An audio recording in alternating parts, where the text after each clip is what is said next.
Good evening, everyone. Thanks so much for coming. I'm so happy to read here at the Strand. The Strand sort of exists in my mind as the kind of ideal bookstore, right? It's legendary. And just the opportunity to read here is really kind of amazing. So I'm very, very grateful for the opportunity to do that.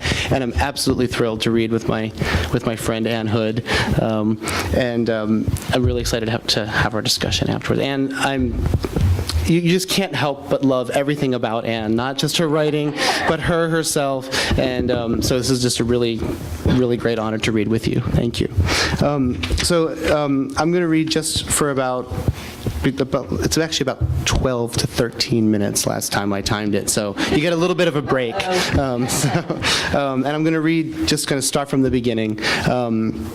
But the only thing I'll say about the novel is that it's about an Italian-American family, and there are four main point of view characters, the two parents and their two adult children. And the way the book is structured is you're in each of their heads for discrete sections, and when you're in their sections, you're only in their heads.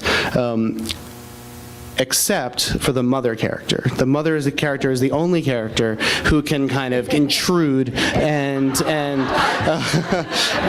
I sense that there are people who relate to this, or especially with an Italian-American family. And I did that on purpose because I did want to elevate the character of the mother who's central to the story. So I'm just going to start from the beginning. The first chapter is called La Familia Grasso. And I have to edit a little bit for my nieces who are here, because they're... Frankie Grasso and his mother watch the same soap, but they root for different women. He likes the deranged ones, the pregnancy fakers, the poisoners, the tramps. They're necessary research for his chapter on the legacy of the Gothic in the construction of female identity. His mother favors the patient, dutiful wives. They have the shellacked hair and pantsuits and unshakable faith, and looks to them as examples of proper behavior in 1990s America. Frankie shouldn't be surprised. His mother's life has been a Jeremiad in 2 languages, in 2 countries, and her 72 years have taught her to distrust romantic passion. Precious minutes on the phone with Frankie she spends wishing doom on the amoral women of daytime, shocked that some network executive has allowed them to stray so far from decency in the middle of the afternoon. In life, she says tonight, after Frankie praises the pregnancy faker for her resourcefulness in finding her long-lost identical twin sister and persuading her to carry the baby she can't admit she'd lost, you have the truth or you have nothing. And what he wants to tell her is, by that formulation, not a single member of the Grasso family, not to mention anyone he knows, has a blessed thing. Instead, he says, I'm exhausted, I've been working all night on this chapter, my phone bill's 10 pages long, wait until she has that baby, then we'll see. I call you back right now, she says. I have the money. Daddy put me on a plan, 10 cents a minute. If you can call your cousin in Avezzano twice a week, I tell him I can call Boston for a few dimes. I need sleep, Frankie says. Then, all right, call me back. He hangs up and takes a sip of whiskey. The light comes on in the window of his neighbor's house, an identical triple-decker but better maintained. Recently in his German immersion course, Frankie invented the adjective zusammengedrängt, or thrown together crowdedly, to describe his neighborhood.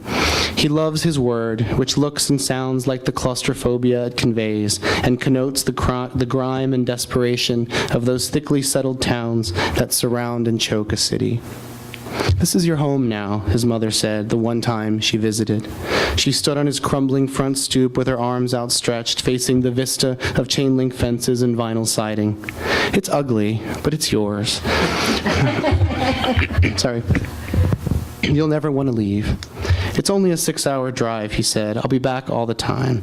Instead, they settle for Frankie's nightly phone call at 11:01, no matter where he is in the world, one of their many promises to each other. Frankie's friends call their parents once a month and fly home twice a year, less often if they can swing it. Like him, they toil in obscurity in the service of literary scholarship. They have advanced degrees and drug habits and a love affair with irony. Unlike him, the toil, or is it the obscurity, has soured them on distractions, like family and authentic human connection. Do you really talk to your mother every single night? They ask him. How? Why? Because she's alive, he says. But what do you talk about? I haven't spoken an honest word to my mother since kindergarten. Who said anything about honesty? He lets the phone ring 5 or 6 times, imagining his mother on the other end staring into the receiver. When he finally picks up, she says, "What's wrong with you?" And though he thinks of 3 things off the bat, he treats the question as rhetorical and lets her talk. Maddalena Grasso switches the phone to her left ear and again takes up her husband's pants, which she has been hemming off and on for hours. She's been on the phone since 8 o'clock, first with her daughter, then her friend Arlene, then Sister Mary asking for another favor for the church, then a wrong number with a friendly voice, and now, finally, always finally, her Frankie. "Your sister was here this afternoon. She says you should have seen she had my old sweatsuit on, the pink one with the rhinestones on the cuffs your tia Ida gave me 30 years ago. She's like a hurricane, your sister, never any time to sit and have a conversation. She ate a bowl of soup and some pasta left over, standing in front of the sink the whole time like a peasant." I said, "Sit down 1 second. It's not good always to rush." But she has no time. She's going to call you this week, she said. She's going to tell you she and Tom got that plot, the one with the water. They had the meeting with the builder, and they got it. "The lot, you mean," says Frankie, "not the plot." "Lot, plot, whatever. And you know the land next to it, you saw it last time. It doesn't have any water, but it has those tall trees like you like.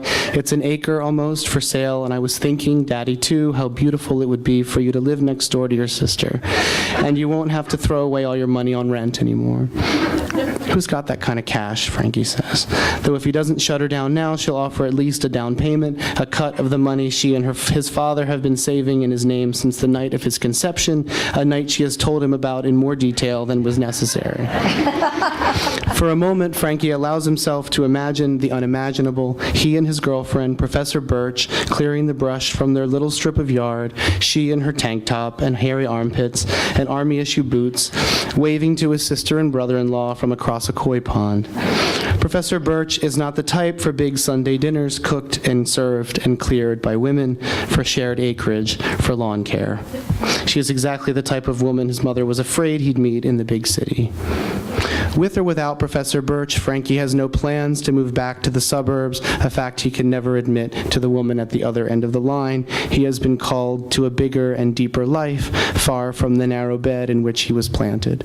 And yet it is a stipulation of his unspoken contract with his parents that he treat this stint as a graduate student in Boston as temporary, a regrettable but necessary period of time away from home that will allow him to return in triumph as a doctor of philosophy and English literature, secure a highly paid professorship at the university, marry a sweet Italian girl, and start a family like his sister did, and his older brother would have done had he lived. When Frankie is quiet for too long, Maddalena worries. He's jealous of his sister and his brother-in-law and all their money. He's falling in love with Boston, will never come home. He's too young and confused to think about plots. Let him be, she thinks, but how impossible that is. So she tells him her stories over and over again in different words, but with the same lesson at the end of them. Stories about how it was for her to be brought to America from her village across the ocean like a piece of furniture, in love with one man but married to another, a stranger, and just a teenager she was, without a word of the language, and none of it by choice. Not at all like for Frankie, who left his mother in Wilmington 4 years ago, not for love or money or a better life, but for school, as easy as you'd leave a movie if it wasn't making you laugh. You know Prima saved you a place at the table for the confirmation, she says. She has to tell the catering how many people. Every person who doesn't show up, she still has to pay $45. I told her I wasn't coming. You should come, she says, to respect your sister, not because you want to or don't want to. To be honest, I'm disappointed Patrick's getting confirmed at all. I had high hopes for him when he became a Buddhist and gave away his stereo. Don't even mention that, his mother says. He's normal again now. And I've never seen your sister more happy. She takes a pin from between her lips. You know, you can bring somebody if you want. I pay for the train for both of you. Prima put you down for 2, just in case. I don't need train money. $45 a person, she repeats, and that's without the open bar. Can you imagine? And if you don't belong to the country club, you can pay $100 a person, and still they don't let you have the party there. She lets that sink in for Frankie, though elegant things have never impressed him. Maddalena held all three of her children's first communions at the Aldila, the Grasso family restaurant, where there was home cooking and plastic red tablecloths and white crepe paper hanging from the walls. First the party for Prima, the first child, her daughter, the angel. Then for Tony, the first son born in the new country. Then, 17 years after him, for Frankie, who saved her. Every night when the phone rings and he's there to say, "Hey, Ma, what's up?" he saves her again. Frankie rubs his eyes. Even if Professor Birch could ditch her husband, he knows exactly what they do at this silly fete, chug free cocktails, gorge on the buffet, and spend the rest of the time on the lobby couch sneering at Prima and Tom's unexamined embrace of Catholicism. Worse, Prima's already called to inform him that the confirmation isn't all the Grassos will be celebrating. She has some big announcement, one of her famous surprises, one she wants Frankie to hear in person because it will affect the entire family. She offered no more details, convinced he'd blab to their mother. Turns out I have to present a paper that weekend, he says to Maddalena. Not that anyone ever asks me about my schedule. It's kind of a big deal, actually. They just tell you now? The university is not very organized. Harvard, what do you expect? Harvard?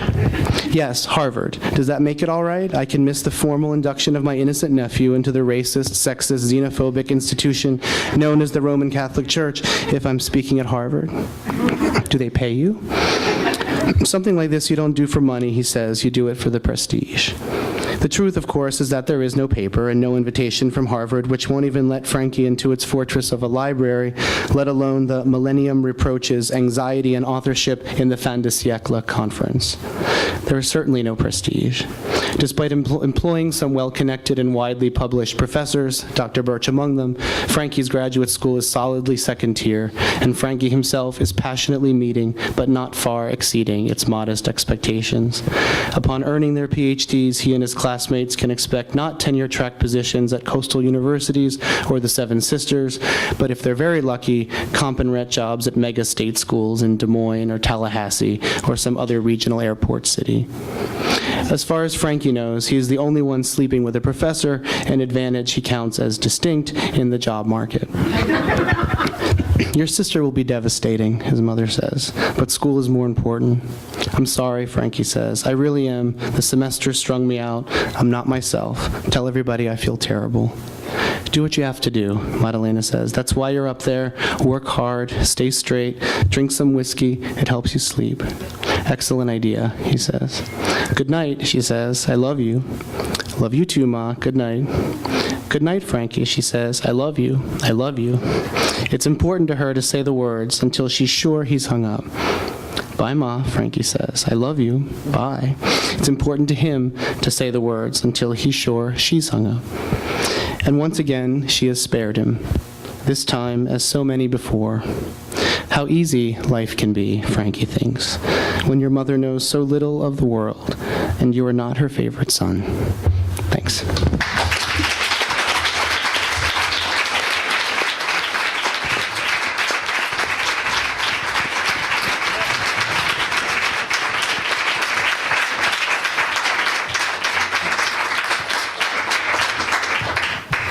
It's hard to get up when you can't catch your breath. That was fabulous. Thank you, Chris. Chris is my paisano. We're both Italian. So, yeah. So, he's from Delaware, and he thinks it's, so cool. I'm from Rhode Island. He wants to see a little state. Exactly. You come to Rhode Island. Okay, so thank you so much for being here. It's so great to see everybody and to be in the Strand. It's so fabulous. So I've got two short sections from my novel, The Obituary Writer, that I want to read, but I just thought I should tell you how I came to write this novel. I don't know, it amuses me. I hope it amuses you. So I was at a dinner party and seated next to this incredibly charming guy, which is always my downfall, not good to seat me there. And let's just say a lot of wine was drunk by people, like I did, and so did he. And we were just hitting it off. He was so great, and he was telling me about his life and how he loved his years in the Middle East, and he loved Arabic literature. And we just were bonding. It was so amazing. You've all had those nights, right? I mean, it was amazing. And at one point he slapped my knee drunkenly and he said, I have to confess, I'm a huge fan of your writing, and I just want you to write my obituary when I die. And he looked pretty healthy, so I said, sure, I'll do that. So when he died a week later, suddenly, and his partner called and asked if I would write his obituary, I was like, but I said that hypothetically. And he said, no, you must. You know, it meant so much to him. So suddenly, I was confronted with this incredible task of putting on paper someone's fabulous life.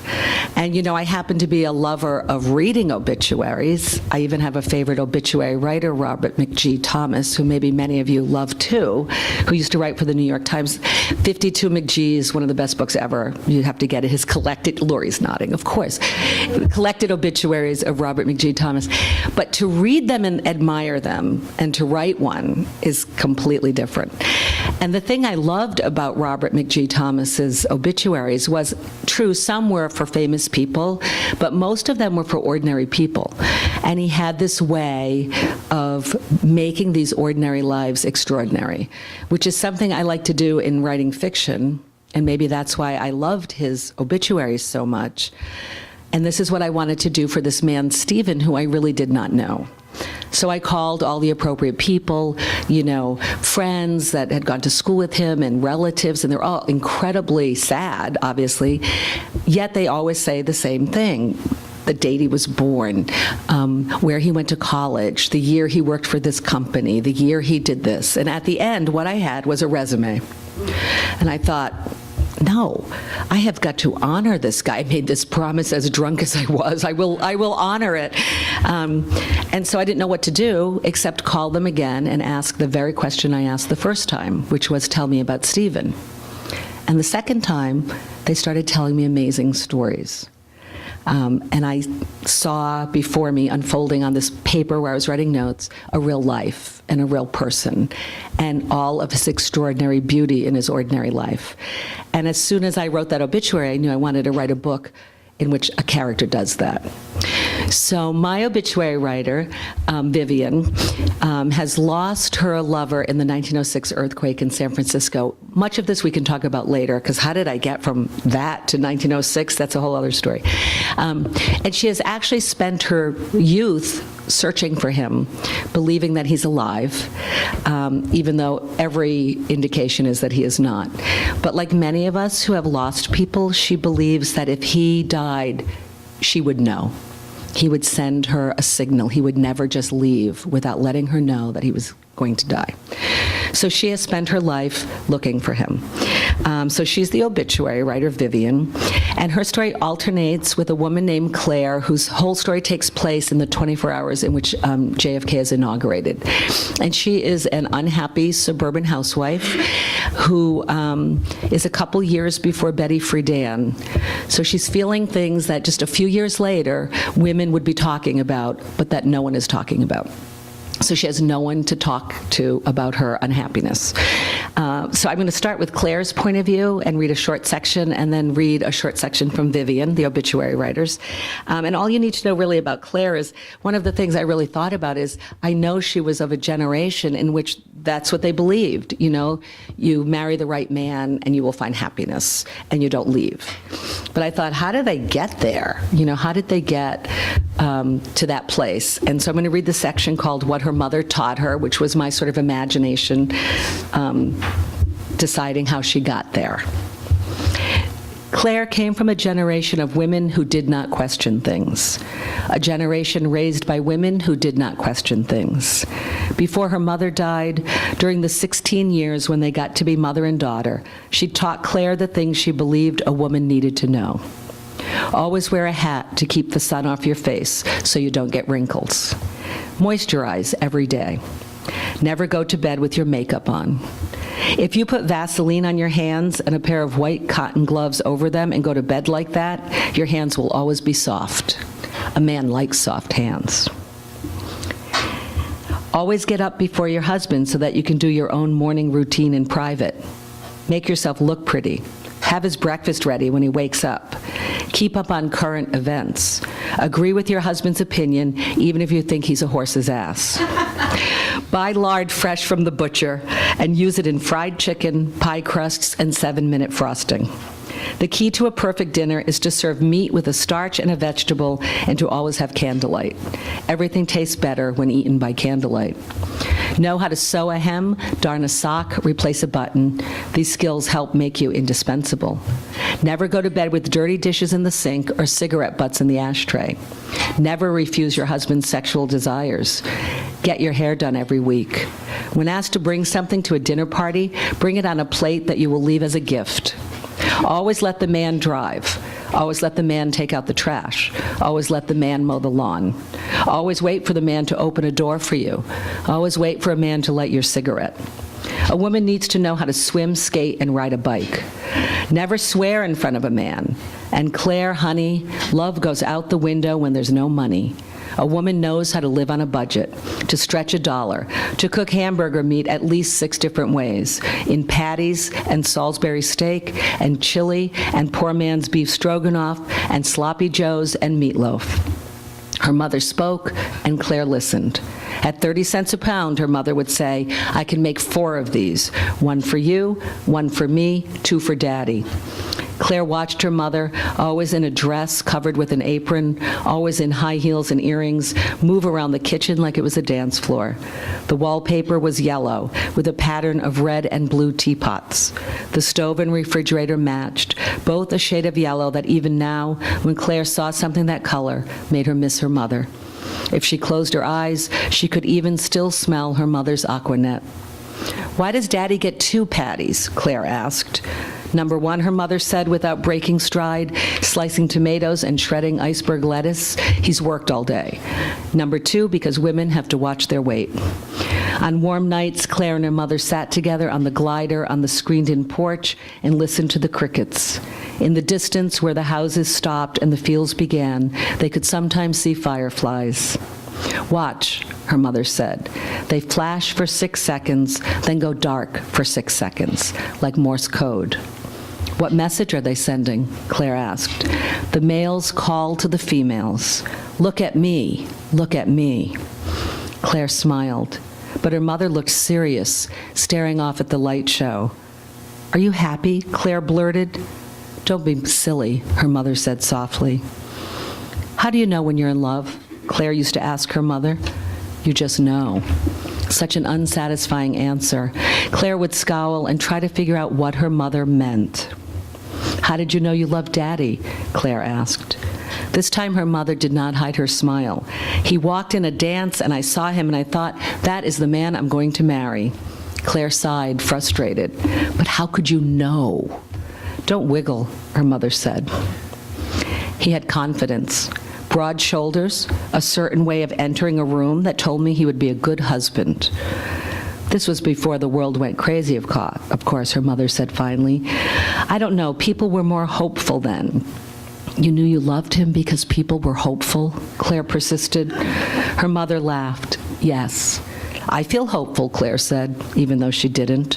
Her mother kissed the palm of Claire's hand. That's good, sweetheart. Don't ever lose that. Love goes out the window when there's no money, you know. A woman has to stay strong. Men aren't very strong. They aren't, Claire said. At the first sign of trouble, her mother said, a man falls apart. That's why women have to work so hard to stay optimistic, to be frugal and understanding, to not question everything, she added. Later, when her mother came in to kiss her goodnight, Claire asked her if love felt like ginger ale bubbles. What you want, her mother said, is someone who can take care of you, a man who can provide for you and your children, someone predictable. If you want to feel ginger ale bubbles, Claire, drink a glass of ginger ale. So now I'm going to read a little section from Vivian, the obituary writer. So she has spent 13 years looking for this man who she believes is alive and suffering from amnesia. She's become an expert on amnesia. Every Saturday she goes to the library.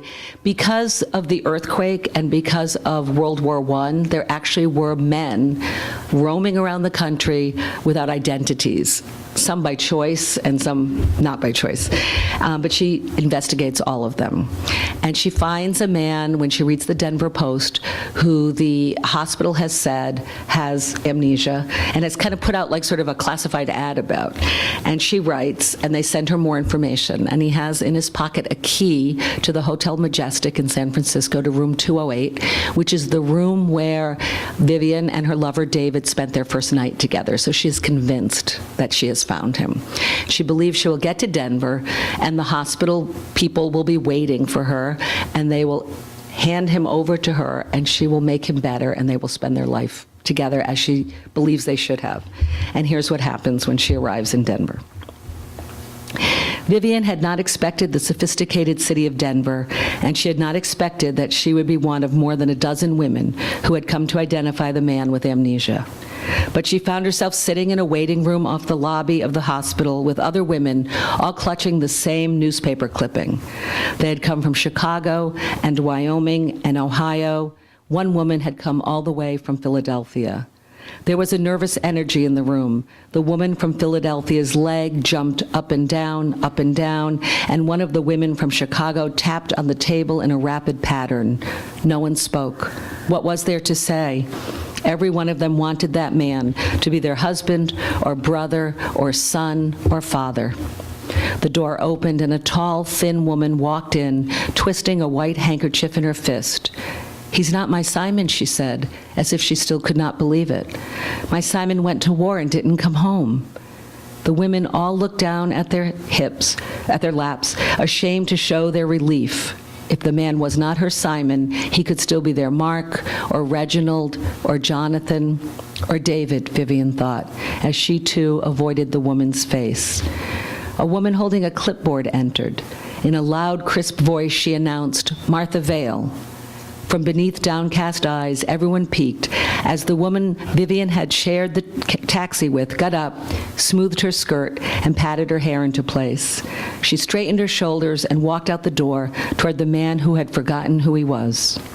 It seemed that the entire room held its breath after Martha Vale left. The woman from Philadelphia's leg jumped. The woman from Chicago tapped. The smells of lavender and violet water and lilies choked Vivian. There seemed to be no air in the room, all of it consumed by the hope of the women. Beside Vivian, a woman had started to knit, and the clacking of her needles added to the other nervous sounds. "This is torture," the knitter said. "My Patty would want me to find him and to bring him home. That's the only thing keeping me here." The knitter had steel gray hair pulled back in a messy bun, and the red hands of someone who had worked with them all her life. She was knitting a sweater with thick oatmeal yarn. "This is the 9th sweater I've knit for him," she said. "I knit them, and I put them in his drawer with cedar to protect them till he comes home, you know." "Of course," Vivian said, and the woman went back to her knitting. Just when Vivian thought she might lose her mind, the door opened, and Martha Vale stood there, not moving, until the woman with the clipboard nudged her forward. Seeing the tears on Martha's cheeks, Vivian got up and went to her, but when she touched Martha's shoulder, the woman shrugged her off. "What was I thinking," Martha said, "to come here? Why would I put myself through this?" "I'm so sorry," Vivian told her. Martha spun around. "No, you're not," she said. "You want this to be your man. You hope everyone in this room gets disappointed so that he might be yours." Martha leveled her gaze on the rest of the women, and "The same goes for all of you," she said. The women watched her leave, pushing past the woman with the clipboard as she did. "Vivian Lowe," the woman with the clipboard announced in her clear, crisp voice. Vivian wished she thought to put some color on her lips. She wished she thought to wear her gold silver comb, her good silver comb, the one David had bought her one Christmas. She wished she were still young. She wished she were still beautiful. "Vivian Lowe," the woman said. "I'm Vivian Lowe," Vivian said, surprised by how tremulous her voice sounded. The woman held the door open, and Vivian walked in. Thank you.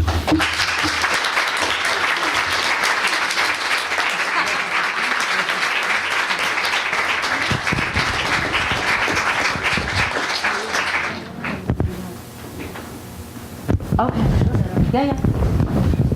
Well, I have this one. Is this? Yeah, I guess, well, We're let's, discussing microphones. It's yeah, I think actually what we're going to do is give these guys, and you just can speak up loudly. Okay, yeah. You know. Okay. So, question? And I'll let you. What? Oh, That was for Chris Castellani. sure. Your book really depressed me and then made me feel a lot better for my family. I'm just wondering how much of that is based on your own family. Oh, the eternal question. The question is how much of it is based on my own family. I come from my parents are both Italian immigrants. They're also both here, and I do have an older brother and sister, and they're here, and it's a family affair going. He's alive, yes. So that part of it is not true.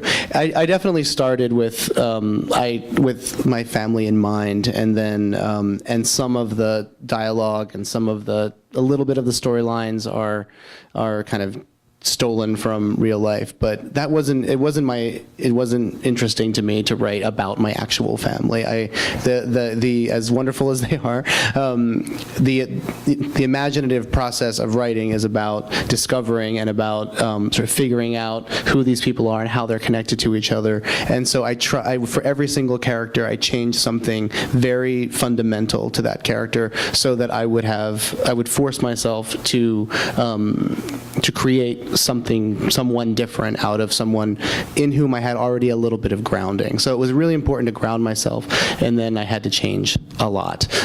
So that answered the question. Thank you. I have a question for you. I'm always interested in challenging things, what the craft of the novel. What was the most challenging aspect? So the question is, what was the most challenging aspect of crafting the novel? You know, I remember years ago team teaching with Russell Banks, and he has that book that takes place in Haiti and New Hampshire, which is weird, right? Continental Drift, I couldn't think of the title. And I remember him saying that the challenge of that book was making sure that at the end of the Haiti section, the reader thought, oh no, I don't want to go back to New Hampshire. And then once they were in the New Hampshire section, to say, no, I don't want to go to Haiti. That idea of keeping both sections alive, and I think that was it, making sure that each had a tension and could captivate the reader enough to want to stay. Catherine? How did you come up with the two different worlds? They seem very disparate, and I'm wondering how they inspired each other and where that came from. She asked me how I came up with the two different worlds, because one is 1919 California and one is 1961 Providence, and also Washington, D.C. And you know, I remember my eighth grade math teacher looming over my shoulder saying, Anne, you have to learn math. You're going to use it your whole life. And I looked at her and said, no, I won't. I'm going to be a writer. And actually, some of it was math. I wish I had listened to her, because when I landed on the Obituary Writer, which was really the engine of the book for me to start it, I knew that the women's lives had to collide, so I had to figure out mathematically how that could be possible. I couldn't be in 2000, whatever I was writing, in 10 or whatever. And so I got this 5-year window when I thought, I can work with this. And I looked, and in that window was Kennedy's inauguration, which I'm really embarrassed to admit I was there. I was really young, but I was at Kennedy's inauguration. And I was young enough that the thing I remember the most is that the kid sitting next to me, the snot froze on his face. I was like, that freezes? I mean, I was so fascinated. It was very scientific. But I also remember my father taking me by the shoulders and saying, that's the next president. And so because the earthquake in San Francisco represented such despair for so many people, I thought, wow, that's a perfect bookend, because Kennedy's inauguration was so much hope. So I kind of so that's how I landed on it, in this little window. Yeah. Chris, Yeah. did you consciously start to write the books and then take the years that you used from 1950 so now, or was that consciously at first, or did you try to do it more like a decade or fantastic? question is about the process, because I have two other novels that deal with the same family that start in Italy in the 40s, and then the second book is in the U.S. in the 50s, and then this book is in the U.S. and possibly Italy in the late 90s. I say possibly because I don't want to ruin the ending. When I first started the first book, my intention was to write the entire saga all in one book. Started in Italy, the immigrant life in the U.S., and then the first generation. And I was writing away, and I was in my late 20s, and I thought, I'd read 100 Years of Solitude. I'd read all these. I loved all these 19th century novels that had all this, that encompassed all this history. And I thought, this is what I'm going to do, and it's going to be great. And I got to page 400, and Maddalena was still on the boat. She hadn't left Italy yet. And so I thought, okay, well, maybe I can make it a trilogy. And then, so I did end it there, and the first book takes place there. And then I thought, I just wasn't the type of writer. I'm more interested in the sort of smaller moments, and I wasn't a kind of expansive writer that couldn't write a book that would encompass all these years and generations in one book. So I decided to kind of pick 2 or 3 years out of the lives of these characters in each book, and then they kind of represented an era and the sort of themes and dynamics of that were important to those characters at that time. So, yeah. Yes. So this is a question for both of you. When you were reading, I was thinking how American both of the narratives were sort of underneath. In Chris's, the sort of immigrant experience and all of everything that's involved in that, there's something about that sort of women coming to consciousness story that feels very American to me. I'm sure that's not what you set out to write, but I just wondered if that strikes a chord. Or you might talk about that. I just went. You have to take that. It was like Dag it was kind of conscious on my part, actually. That's an interesting question. I was very interested in the eras in which these women lived, my two main characters, because they're both on the brink of change, but they haven't changed yet. So, like Vivian is afraid of a typewriter. And Claire is, as I said, 2 years later, or 3 years later, she would be able to sort of express her dissatisfaction. So I was very interested in women's roles in this country. So it was quite deliberate for me, actually. Yeah, I definitely wanted to tell an American story in the sense of an immigrant in that immigrant way. And so in that sense, yes, I was we're all trying to write the sort of great American novel, right? And so I definitely had that in my mind, that I wanted this to be a distinctly American story in the sense that this could have only happened in this country. And then I was very interested in, as I hinted at before, in the tension between the first generation and immigrant experience, and because that first generation is obviously defined by what they heard from their parents about the old country and all of that, but they've grown up in the U.S. and obviously have those influences as well. So that conflict and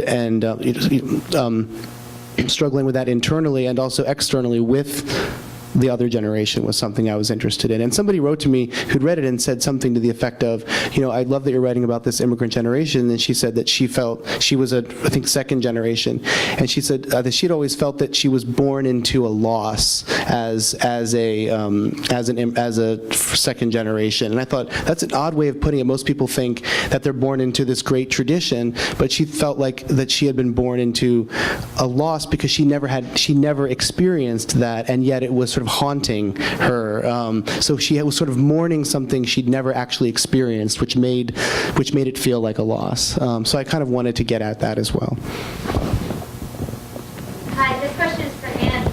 I'm curious what your research process was like, particularly for the 1919 experience where you might not have had any of the main characters to draw from. Yeah, thank you. So what was my research like? And I know there's writers in this room, and I wonder if they have the same experience. I think I research far too much and use like 10% of it, but I feel like I really need to understand the world that I'm about to create. And then I always think my brain is kind of like dryer lint, that thing that collects dryer lint, the trapper in your dryer. And I like what stays in there because I'm so interested in what comes out. So if I read everything I can about like the 1906 earthquake and then I sit down to write, even though I'm not using most of it, I'm always sort of interested in what actually stuck, even though I dutifully take notes and color code index cards and all of that stuff. So I did copious amounts of research that none of it's in the book, but I did do it. I remember sitting, I haven't watched 60 Minutes since I think I was in high school when my parents watched it every Sunday night. And here I am, the TV comes on, not miraculously, I put it on, and they're saying, in 5 minutes, there's going to be a film taken the day before the 1906 earthquake. When I was researching this book, and I was like, what? And so I watched, and it's just happy people walking down Market Street in San Francisco, not knowing their lives are about to be destroyed. And I am so fascinated, maybe even obsessed with people before the thing happens. And so I must have watched that thing thanks to the computer. I watched it, 5,000 times. What did they wear? I was zooming in on things, but I think I have 3 sentences about Market Street before this, but I watched and watched.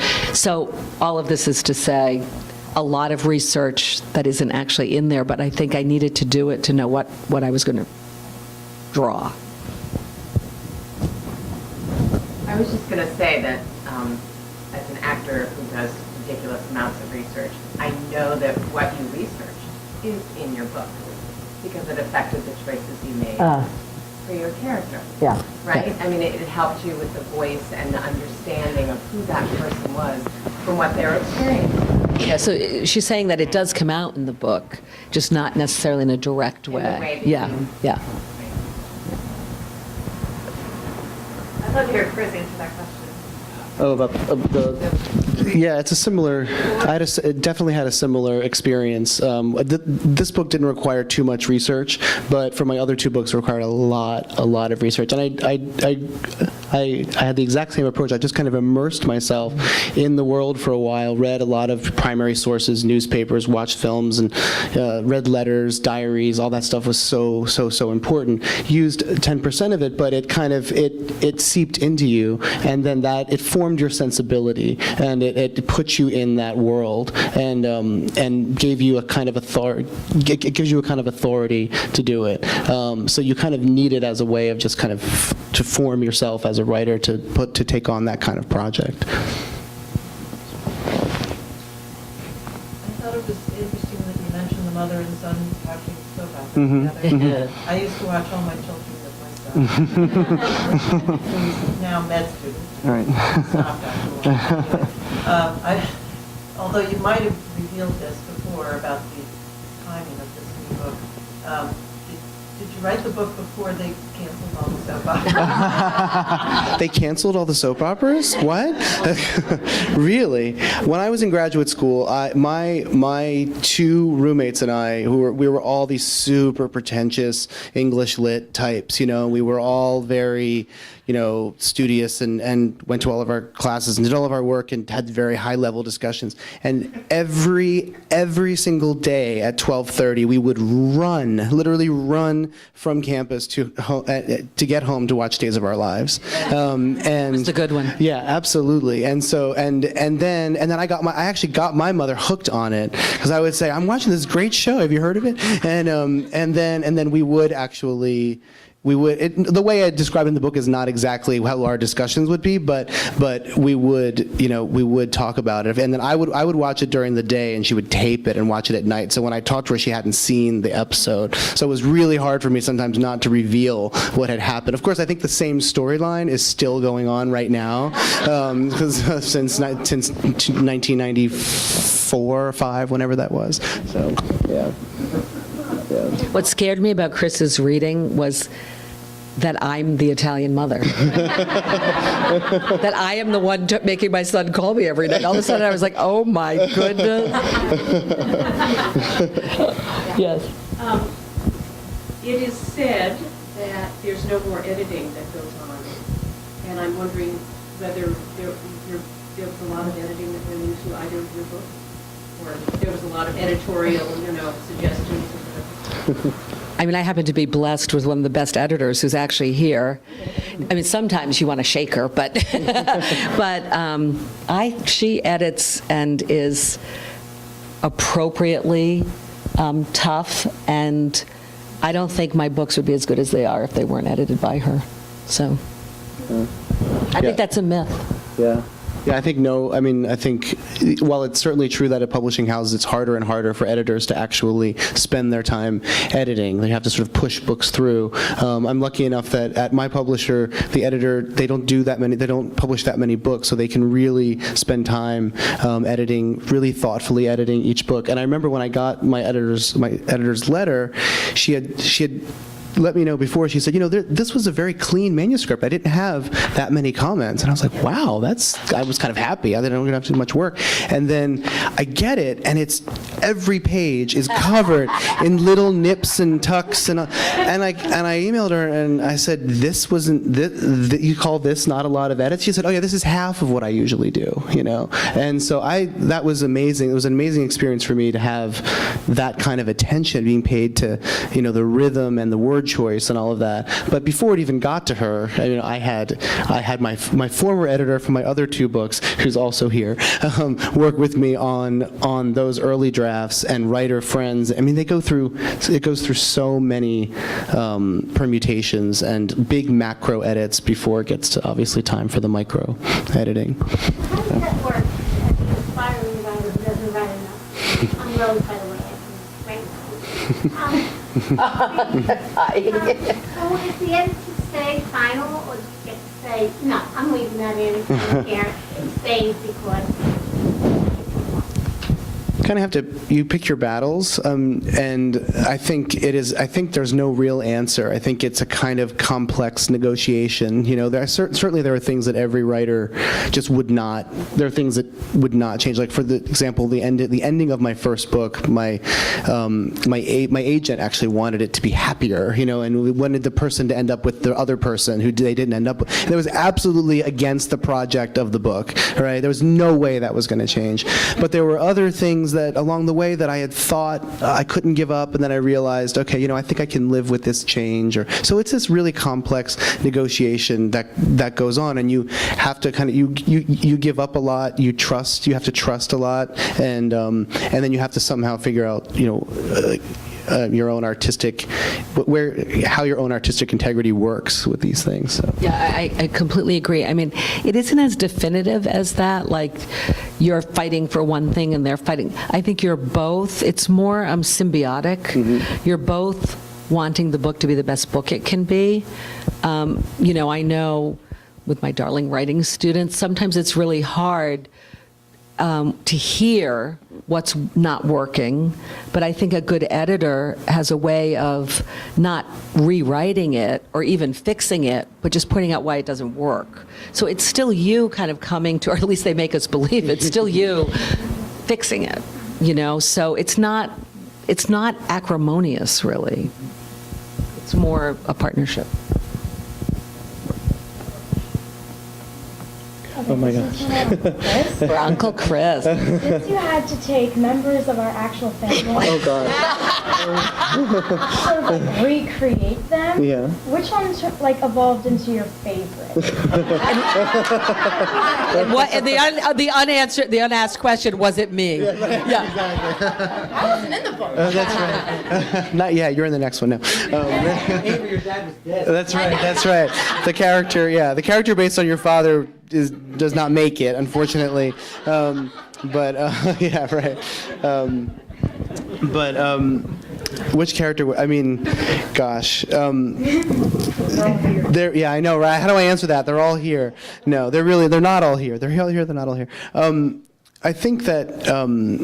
Gosh, it's really hard to answer that just because, I mean, you really do love every character, and you really do kind of have moments when you feel really connected to them and really like you don't know them at all. And so I had that experience with all of the characters. There's sometimes one was really easy to write and the other one wasn't. I'd say probably my least favorite character was the one that's closest to myself, who was the character that I read from, because I live with myself all the time. I'm tired of myself, and even though I had changed fundamental things about it, it was still like almost too close. So I kept having to change. I can get further away and achieve that kind of objectivity. So it's a good question, though. One more question?